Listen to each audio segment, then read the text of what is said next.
नमस्कार, स्वागत है आपका न्यूज इंडिया में। मैं हूं आपके साथ उमंग माथुर। आप देख रहे हैं अपना उत्तराखंड की खबरों की शुरुआत करेंगे, लेकिन आइए पहले नजर डालते हैं इस वक्त की बड़ी खबर पर।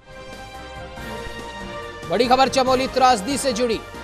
आपको बता दें कि बड़ी अपडेट आ रही है। रेस्क्यू ऑपरेशन के तीसरे दिन मिले 4 शव। रेस्क्यू टीम को रैणी गांव में 4 शव मिले हैं। आपको बता दें कि हादसे में अब मृतकों की संख्या हुई 30। जिलाधिकारी स्वाति भदौरिया ने की पुष्टि। बड़ी खबर आ रही है चमोली त्रासदी से जुड़ी। आपको बता दें कि रेस्क्यू ऑपरेशन लगातार जारी है और आज तीसरे दिन चौथा शव मिला है। रेस्क्यू टीम को आपको बता दें कि रैणी गांव में 4 लोगों के शव मिले। हादसे में मृतकों की संख्या बढ़कर हुई अब 30। जिलाधिकारी स्वाति भदौरिया ने की पुष्टि। हमारी 30 डेड बॉडीज ऑलरेडी रिकवर हो चुकी हैं। 206 टोटल हमारे मिसिंग और डेड की संख्या है, जिसमें से 30 ऑलरेडी रिकवर हो चुकी है और 176 अभी मिसिंग है। और इसके अतिरिक्त हमारा रेस्क्यू का काम यहाँ टनल पे भी चल रहा है। और जो दूसरा रैणी में साइड पे जो काम चल रहा है, वहाँ पे साथ में एक जिपलाइन भी लगा दिया गया, जिससे वहाँ से भी हम राशन भेज सकें। और साथ में हमारा हेली ऑपरेशन, जिसके थ्रू राशन और मेडिकल टीम्स और मेडिकल सप्लाईज भेजी गई थी, वो भी काम साइमल्टेनियसली चल रहा है।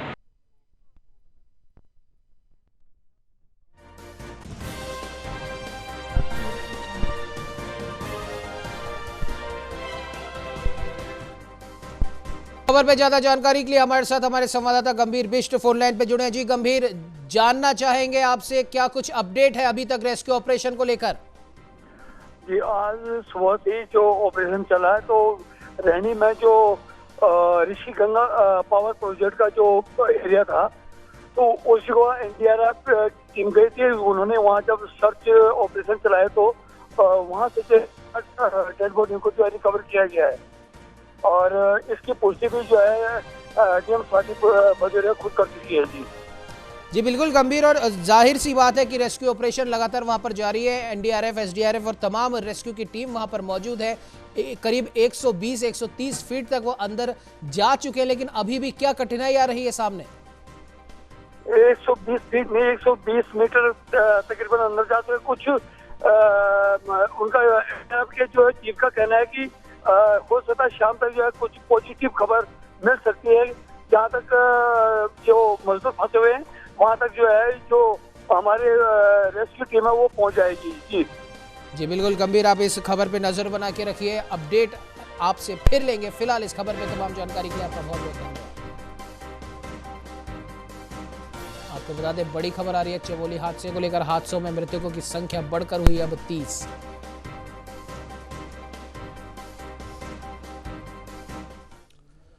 तो वही आपको बता दें कि उत्तराखंड में बीते रविवार को ग्लेशियर टूटने से आई भयंकर आपदा से हर कोई सहमा हुआ है। तो वही सूबे के मुख्यमंत्री त्रिवेंद्र सिंह रावत लगातार घटना की मॉनिटरिंग कर रहे हैं। जहां मुख्यमंत्री ने रविवार को आपदाग्रस्त इलाके में जायजा लिया, तो वही सोमवार को भी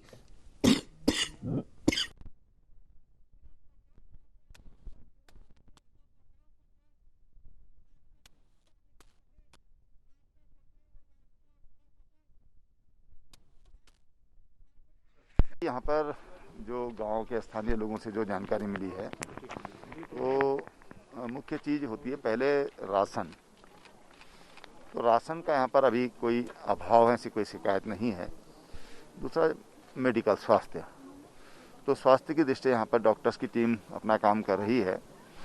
और यहाँ पर ज़रूर 2 लोगों ने बताया उनके घर इस आपदा में ध्वस्त हो गए हैं। तो मैंने जिलाधिकारी से कहा कि उनके घर वहाँ पर बनाए जा सकते हैं, क्योंकि भूमि भी निकल जाती है ऐसे आपदा के समय। तो उनके घर बनाकर हम देंगे उनके, ताकि वो आगे अपना जीवन बसर ठीक से कर सकें।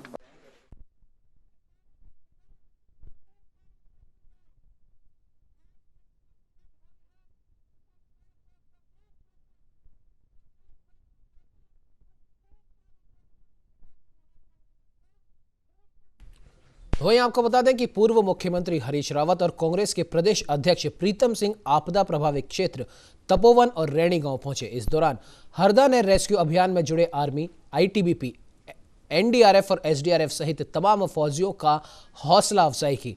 उन्होंने कहा कि इस आपदा की घड़ी में जवान दिन रात काम करके टनल में फंसे लोगों को बचाने का प्रयास कर रहे हैं और उनके जज्बे को हम सलाम करते हैं। साथ ही उन्होंने इस आपदा से प्रभावित लोगों को सांत्वना दी और कहा कि केंद्र सरकार को भी उन्होंने आग्रह किया कि इस आपदा से प्रभावित लोगों की मुआवजा राशि को बढ़ा दिया जाए और विपक्ष इस आपदा की घड़ी में आपके साथ खड़ा है।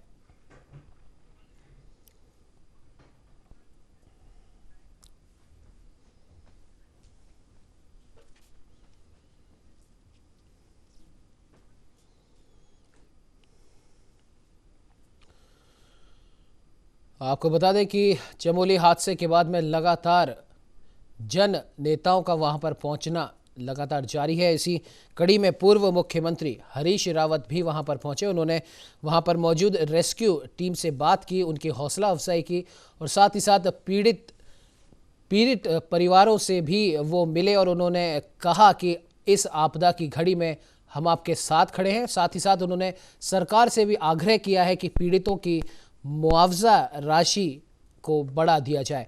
अपनी स्क्रीन पे आप दो तस्वीरें देख रहे हैं। एक तस्वीर है जब पूर्व मुख्यमंत्री हरीश रावत वहां पर पहुंचे थे मौका की कह सकते हैं जानकारी लेने, स्थिति का जायजा लेने, और दूसरी तस्वीर हम आपको सीधी तस्वीरें दिखा रहे हैं तपोवन टनल के बाहर की, जहां पर रेस्क्यू ऑपरेशन लगातार जारी है। आप देख सकते हैं तस्वीरों में बड़ी बड़ी मशीनें वहां पर लगी हुई हैं ताकि उस टनल से मलबा बाहर निकाला जा सके। लेकिन मलबा निकालने में एक कठिनाई सामने आ रही है कि जितना मलबा निकालते हैं उतना ही और पीछे से वापस आता है। इस कठिनाई का सामना कर रही है वहां पर रेस्क्यू टीम, लेकिन रेस्क्यू टीम भी लगातार डटी हुई है अंदर फंसे लोगों को निकालने के लिए। बिल्कुल हार वो नहीं मान रहे हैं और कैसे भी करके वो इस मलबे को हटाने की पूरी जुगत में लगे हुए हैं ताकि अंदर जो भी लोग फंसे हैं उनको सकुशल बाहर निकाला जा सके। कांग्रेस प्रेसिडेंट और पार्टी के सीनियर लीडर्स के साथ, जिनमें MLA, ex MLA, ex minister सब लोग सम्मिलित हैं, आया हूँ और यहाँ के लोगों के साथ और उन परिवारों के साथ अपनी भावनाएं जोड़ने के लिए आया हूँ जिन्होंने अपने कुटुंबीजन, अपने ब्लड अर्नर खोए हैं। और भगवान बद्रीश से मेरी प्रार्थना है, हम सब की प्रार्थना है भगवान नरसिंह से भी कि भाई जो रेस्क्यू ऑपरेशन है वो सफल हो, जो लोग बचे, जो लोग अंदर हैं उनको बचाया जा सके, उनको जीवित निकाला जा सके। ये जो लोग रेस्क्यू वर्क में लगे हुए हैं, जिसमें हमारी एसडीआरएफ जो हमारे समय में रेज हुई, बहुत अच्छा काम किया है। आपदा घटित है, बहुत ही दुखद है, इसमें कई लोगों ने जो है अपनी जान भी गंवाई है। मैं केंद्र सरकार से भी आग्रह करना चाह रहा हूँ, राज्य सरकार से भी आग्रह करना चाह रहा हूँ कि जिन लोगों की हाल मृत्यु हुई है समुचित मुआवजा देने का काम करें। और जो यहाँ पर है, क्योंकि इस परियोजना में जो है पूरे देश के लोग काम कर रहे हैं और बड़ी दूर दूर से लोग यहाँ पर आ रहे हैं।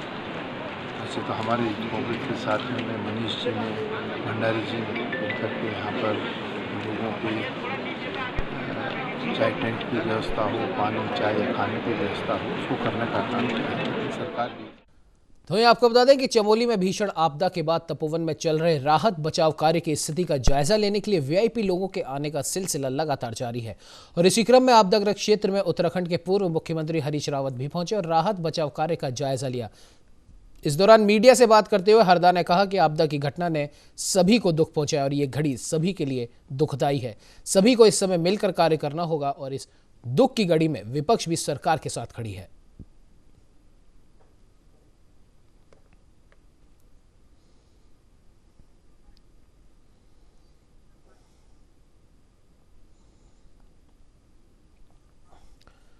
तो उत्तराखंड में आई आपदा के नुकसान का अनुमान लगाना अभी तो मुश्किल है। ये जानकारी देते हुए बीजेपी के प्रदेश अध्यक्ष आपदा प्रभावित क्षेत्र को चले गए। उत्तराखंड के बीजेपी प्रदेश अध्यक्ष ने रामनगर पहुंचकर उत्तराखंड में आई इतनी बड़ी आपदा पर अपनी भी चिंता व्यक्त की और साथ ही साथ केंद्र का त्वरित सहायता देने पर आभार व्यक्त किया।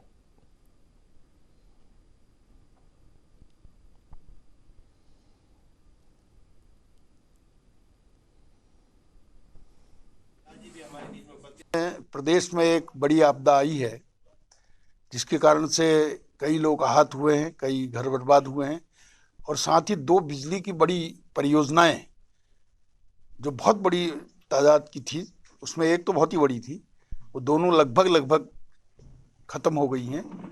बहुत बड़ा नुकसान प्रदेश को हुआ है। ऐसे में भारत सरकार ने हमको बहुत बड़ी हिम्मत दी है। हम केंद्रीय सरकार का आभार प्रकट करते हैं। जैसे ही ये घटना हुई, अभी हमें मालूम ही चला था, हमारे राष्ट्रीय अध्यक्ष JP नड्डा जी और हमारे गृह मंत्री अमित शाह जी ने तुरंत ही फ़ोन पर हमको निर्देशित किया और कहा कि वहाँ की स्थिति का जायजा लो और वहाँ के कार्यकर्ताओं को काम पर लगाओ। तो मैंने भी फिर तुरंत जिला अध्यक्ष और वहाँ के विधायक जी को कहा कि जो भी हमसे बन पड़ता है वहाँ पर हम सहयोग करें। तो वहीं चमोली में आई भीषण आपदा ने जहां तबाही मचा रखी है, तो वहीं इसके साथ ही NTPC बैराज को भी पूरी तरीके से ध्वस्त कर दिया है। कहा जा रहा है कि आपदा के समय यहां लगभग 150 श्रमिक काम कर रहे थे, जिनको वो भीषण सैलाब अपने साथ बहा ले गया। तो वहीं अब क्या कुछ वहां पर स्थिति बनी हुई है और क्या तस्वीरें सामने आ रही है, ग्राउंड जीरो से जाकर जायजा लिया न्यूज इंडिया संवाददाता गंभीर बिष्ट ने। तपोवन में आप मेरे पीछे देख सकते हैं, यहाँ पर NTPC का जो बैराज बन रहा था उस पर इस वक्त उसकी क्या स्थिति है। ये निर्माणाधीन था। यहाँ पर जिस वक्त ये फ्लड आया उस वक्त लगभग 150 लोग काम कर रहे थे, चाहे वो पूरा का पूरा, और यहीं से जो है कि पानी का जो कन्वर्ट होना था, जो सुरंग के अंदर जाना था, वो यहीं से इसमें अंदर जाना था।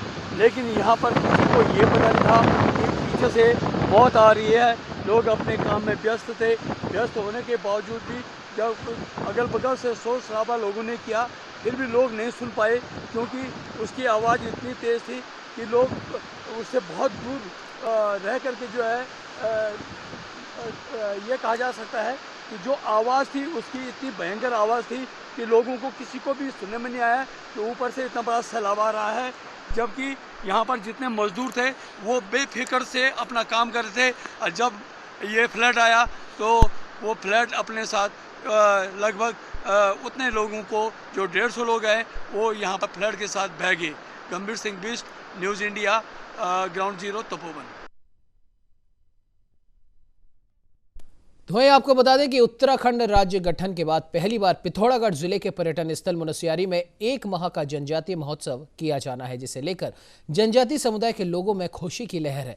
तो वहीं जनजातीय आयोग के उपाध्यक्ष ने जानकारी देते हुए बताया कि उत्तराखंड में प्रथम बार पर्यटन नगरी मुनस्यारी में 1 जून से 30 जून तक 1 माह का अंतर्राष्ट्रीय जनजातीय सम्मेलन किया जाना है, जिसे लेकर एक बैठक की गई और उसमें चर्चा की गई, जिसमें केंद्र सरकार की ओर से होने वाले महोत्सव में शिरकत करेंगे और इस महोत्सव में अन्य राज्यों से जनजातीय समुदाय के लोग भी प्रतिभाग करेंगे।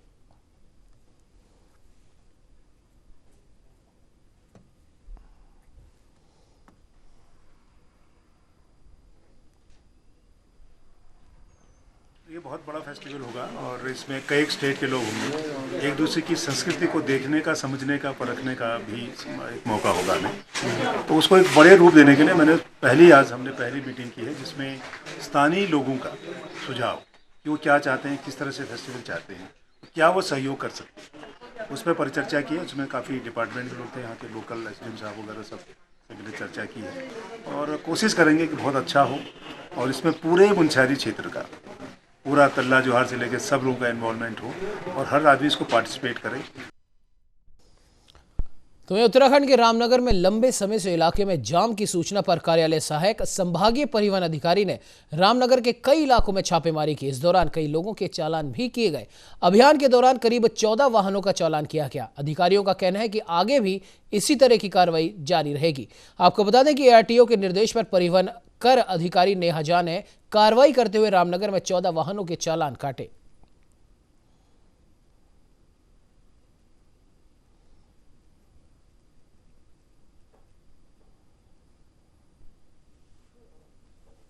शहर में हमको लगातार शिकायतें मिल रही हैं कि वाहन गलत स्थान पर पार्क किए जा रहे हैं। तो इसको लेकर हमने कार्यवाही शुरू की है, जिसके अंतर्गत हमने 14 चालान किए हैं।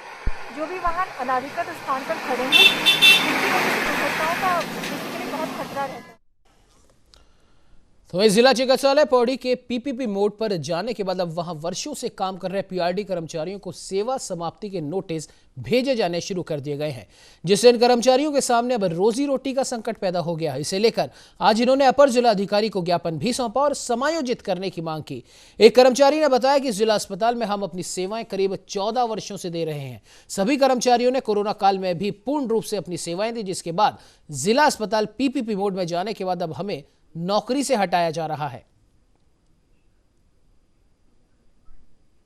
यहाँ पर जिला चिकित्सालय के जितने कर्मचारी थे, हमें अपने ये जो हमारे बीच में अभी डीएम साहब ने कहा था कि जो कर्मचारी हैं उनको 31 मार्च तक यथावत रखा जाए, लेकिन जो हमारे यहाँ सीएमएस साहब हैं राणा जी, उनके द्वारा हमें आदेश आ रहे हैं कि आप यहाँ से अपनी सेवा क्या स्थगित हो जाए नौकरी से। लेकिन जब डीएम साहब ने 31 मार्च तक हमें विश्वास दिया था, लेकिन हमारे सीएमएस साहब जो है हमारा प्रपोजल डीएम तक ने पहुँचाया नहीं।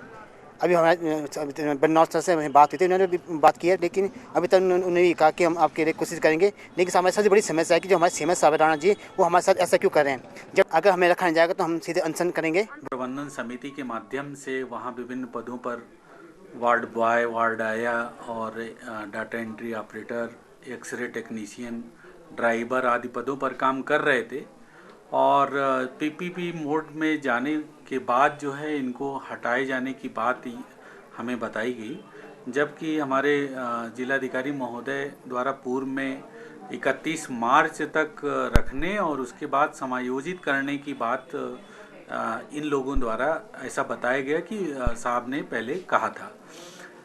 अभी हमारी बात यहाँ सीएमओ पौड़ी और सीएमएस डिस्ट्रिक्ट हॉस्पिटल पौड़ी दोनों से हुई है। सीएमओ साहब का कहना है कि यदि कोई प्रस्ताव सीएमएस के द्वारा भेजा जाता है तो हम उस पर विचार करेंगे।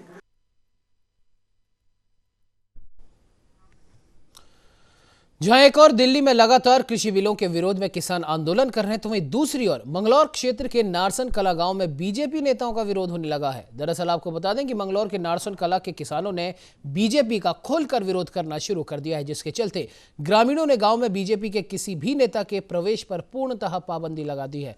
दरअसल नारसन कला गांव के लोगों ने गांव में मुख्य मार्ग पर बैनर लगाए हुए हैं, जिस पर साफ शब्दों में लिखा है, बीजेपी नेताओं का गांव में आना मना है, बीजेपी नेता अपने जान माल की स्वयं रक्षा करें।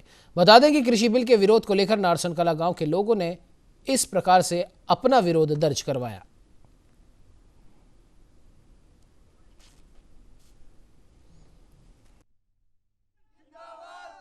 भाई हमारा आंदोलन दिल्ली में चल रहा है, ये हमें गद्दार बताओ, हमारे जाकत फौज में नौकरी करो। अब न बता दे ना किस तरह गाँव में बैनर देंगे, रिमोट किस तरह दे ना, जब ही हमें गद्दार खुद कह रहे, इन्होंने सब किसान गद्दार बता दिए।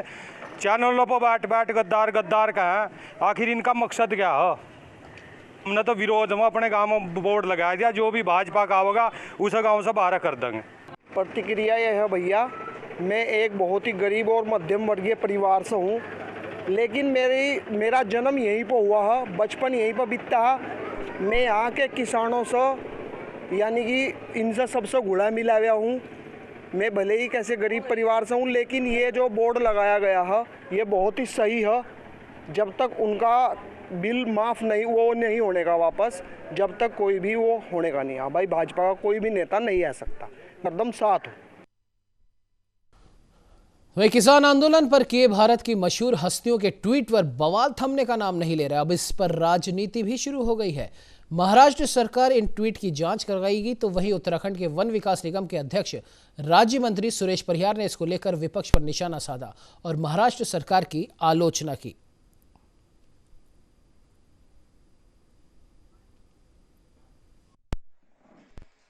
सामाजिक, धार्मिक सारे कामों में, सारी चीजों में है। उन्होंने सब प्रकार के गीत गाए हैं, देश को जोड़ने वाले गीत भी गाए हैं। इसी तरह सचिन तेंदुलकर बहुत बड़ा नाम है, देश को इज्जत दिलाने में, क्रिकेट की दुनिया में भारत का नाम बहुत अच्छे स्तर पर ले जाने में उनका प्रयास रहा है। अब ये दूसरे दल के लोग क्या कहते हैं, मैं तो जनता से निवेदन ये करूंगा कि इनके समय में दिए गए भारत रत्नों की तुलना मोदी जी के दिए गए समय के भारत रत्नों की तुलना कर ली जाए तो पता चलेगा कि कौन राजनीति से प्रेरित होकर और अपना पराया देखकर भारत रत्न का निर्धारण करता था। ये स्पष्ट पता चल जाएगा। ये आरोप लगाने वाले लोग अपने गिरेबान में झांके। तो वहीं उत्तराखंड के चमोली में त्रासदी से जहां हर कोई सहमा हुआ है, तो वहीं रैणी गांव के लोगों की मुश्किलें भी बढ़ गई हैं। दरअसल बाढ़ से रैणी गांव के निकट नीति घाटी को जोड़ने वाला सड़क का पुल बह गया, जिससे घाटी और 13 गांवों का संपर्क टूट गया। तो वहीं बीआरओ के इंजीनियर एएस राठौड़ ने बताया कि जल्द ही बीआरओ के द्वारा एक वैकल्पिक मार्ग बना लिया जाएगा। बीआरओ की तरफ से आप सभी देख रहे हैं, यहाँ पर हमने काफ़ी मशीनें लगाई है। लोगों की परेशानी हम समझ रहे हैं, परेशानी को देखते हैं और as it is because BRO की सड़क है, हमारा हमेशा एफर्ट्स रहता है कि सड़क को जल्दी से जल्दी खोला जाए। आप देख रहे हैं दोनों साइड में मशीनें लग चुकी है। मशीनें आज शाम तक और इंडक्ट हो जाएगी। अभी दिन एंड रात काम चलेगा, कोई ब्रेक नहीं होगा। रात में हमने हाई मास्ट लाइट का भी अरेंजमेंट कर लिया है ताकि रात को भी इसमें काम में बाधा नहीं हो। हमारी यही कोशिश है कि ये काम, ये सड़क और ये यातायात जल्दी से जल्दी ये सुलभ हो जाए, कनेक्टिविटी हो जाए इसमें। तो युवाओं में प्यार के महीने के रूप में प्रसिद्ध वैलेंटाइन डे को लेकर सरोवर नगरी नैनीताल के बाजार एक बार फिर से गुलजार हो चले हैं और युवा वैलेंटाइन वीक की जमकर खरीदारी कर रहे हैं। नैनीताल में कारोबारी भी वैलेंटाइन डे को लेकर पूरी तरीके से तैयार हैं और नए नए गिफ्ट युवाओं के लिए बाजार में लेकर आए हैं।